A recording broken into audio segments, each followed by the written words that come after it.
ಜಾತ್ರೆ ಮುಗಿದ್ಮೇಲೆ ಇವನ್ನೆಲ್ಲ ತೆಗಿಯೋಕ್ಕೆ ನೈಟ್ ಫುಲ್ಲು ನಮ್ಮ ಪ್ರಾಣ ತಿಂದವ್ರೆ, ನಿದ್ದೆನೇ ಮಾಡಕ್ಕೆ ಬಿಡಲಿಲ್ಲ, ಅಷ್ಟು ಸೌಂಡು. ಹೇ ಸ್ಪಾರ್ಕಲ್ಸ್, ನಮಸ್ಕಾರ, ಹೇಗಿದ್ರೆ ಹೇಳ್ರು. ಇವತ್ತು ಎಷ್ಟೋ ದಿನಗಳಾದ್ಮೇಲೆ ಕಂಪ್ಯೂಟರ್ ಕ್ಲಾಸ್ಗೆ ಹೋಗ್ತೀನಿ, ಅದೇ ರೋಡಲ್ಲಿ ಫುಲ್ಲು ಚಳಿ ಅಂದ್ರೂ ಕಂಟ್ರೋಲ್ ಮಾಡ್ಕೋಬೇಕು. ಕನ್ಫ್ಯೂಸಿಂಗ್ ಅಲ್ಲ. ನಾನು ಡೈಲಿ ಕಂಪ್ಯೂಟರ್ ಕ್ಲಾಸ್ಗೆ ಹೋಗಬೇಕು ಅಂದರೆ ನನ್ನ ಫ್ರೆಂಡ್ಗೆ ಆಲ್ರೆಡಿ ನಾನು ಕಾಲ್ ಮಾಡಿ ಹೇಳಿರ್ತೀನಿ, ಹತ್ರ ಸ್ಟಾಪ್ ಬಂದಾಗ ಹೇಳು ಅಂತ. ಅವಳು ಕಾಲ್ ಮಾಡಿ ಹೇಳೋಷ್ಟರಲ್ಲಿ ನಾನು ನೋಡು ಬಸ್ಸೇ ಮಿಸ್ ಮಾಡ್ಕೊಂಡೆ. ಸಪ್ತಗಿರಿಗೆ ಇಳ್ಕೊಂಡು ಅಲ್ಲಿಂದ ಕಾಲೇಜ್ಗೆ 15 ನಿಮಿಷದಲ್ಲಿ ನಾನು ನಡ್ಕೊಂಡು ಹೋಗ್ಬೇಕು. ಆಲ್ರೆಡಿ ಇಳಿಯೋಷ್ಟರಲ್ಲೇ 9 o'clock ಆಗಿದೆ, ಇನ್ನು ಹೋಗೋಷ್ಟರಲ್ಲಿ 9:15. ನನಗೆ ನಿಜ ನರ್ಕ ಅನ್ಭವಿಸ್ದಂಗೆ ಆಗ್ತಿದೆ ಇನ್ನು ನಡ್ಕೊಂಡು ಹೋಗೋದು ಇವಾಗ ಅರ್ಜೆಂಟಲ್ಲಿ.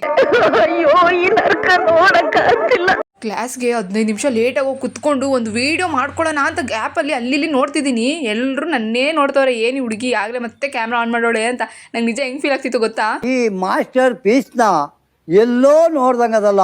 ವಿಜಿಲಾಗಿ ಕರಿಬೇಡ, ಹಂಗೆ ನೋಡ್ತೀನಿ. ಹೌದು, ಇವತ್ತು ಏನು ಬ್ಲೆಂಡರ್ ಆಗೋಗಿದೆ ಗೊತ್ತಾ? ನಮ್ಮ ಯೂನಿವರ್ಸಿಟಿ ಅವರು ಫಸ್ಟ್ ಪೆನಾಲ್ಟಿ ಸೆಕೆಂಡ್ ಪೆನಾಲ್ಟಿ ಅನ್ಕೊಂಡು 1000 ರೂಪಾಯಿ ಇನ್ಕ್ರೀಸ್ ಮಾಡ್ರೆ. ಫಸ್ಟೇ ದೊಡ್ಡ ಪುವರ್ ನಾನು, ಅಂಥದ್ರಲ್ಲಿ ಹಿಂಗೆಲ್ಲ ಕಟ್ಟಬೇಕು ಅಂದ್ರೆ ದೇವರೇ. ಈ ಬಡತವಿಂದ ದೇಶ ಉದ್ಧಾರ ಆಯ್ತದ. 3 hours later. ಯೂನಿವರ್ಸಿಟಿ ಫೀಸ್ದು ಟೆನ್ಷನ್ ಒಳಗಿದೆ, ಮುಖದ ಮೇಲೆ ತೋರಿಸ್ತಿಲ್ಲ. ಏನೋ ಒಂದು ವೀಡಿಯೋ ಮಾಡ್ಕೋಬೇಕು, ಖುಷಿಯಾಗಿ ಊಟ ತಿನ್ನೋ ಟೈಮಲ್ಲಿ ಮಾಡೋಣ ಅಂದರೆ ಇವ್ರು ಬಂದು ಕೆಡಗ್ಲು.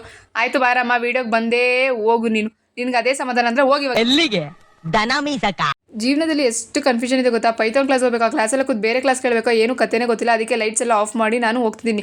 ಅಲ್ಲ, ಹಿಂದೆವ್ರಿಗೆ ಹೋಗು, ನಾನೇ ಆಫ್ ಮಾಡಬೇಕಿದೆ, ಇನ್ನೇನು ಕೆಲಸ ಬೇರೆ. ಈ ಕಣ್ಣಲ್ಲಿ ಇನ್ನೂ ಏನೇನು ನೋಡ್ಬೇಕು ಕೊನೆಗೂ ಪೈಥಾನ್ ಕ್ಲಾಸ್ ಕ್ಯಾನ್ಸಲ್ ಆಯಿತು ಅಂತ ಕ್ಲಾಸಲ್ಲಿ ಕೂತ್ಕೊಂಡಿದ್ದೀವಿ. ನಮ್ಮ ಸರ್ರು ಸ್ವಲ್ಪ ನಮ್ಮ ಫಾರೆನ್ಸಿಕ್ ರಿಲೇಟೆಡ್ ಏನೋ ಲೆಕ್ಚರ್ ಕೊಡ್ತಿದ್ರು, ಕೇಳಿಸ್ಕೊತಿದ್ದೆ. ಅದಾದಮೇಲೆ ಕ್ಲಾಸಸ್ ಮುಗಿಸ್ಕೊಂಡು ಸ್ವಲ್ಪ ಕ್ಯಾಂಟೀನ್ಗೆ ಹೋಗಿ ಏನಾದರೂ ತಿನ್ನೋಣ ಅಂತ ನಿಮಗೆ ತೋರಿಸ್ತಿದ್ದೀನಿ. ಏನೇನು ತೊಗೊಂಡಿದ್ದೆ, ಇವಳು ಕಿತ್ಕೊಳ್ಳೋ ಬುದ್ಧಿ ಯಾವತ್ತೂ ಬಿಡಲ್ಲ. ಅಕ್ಕ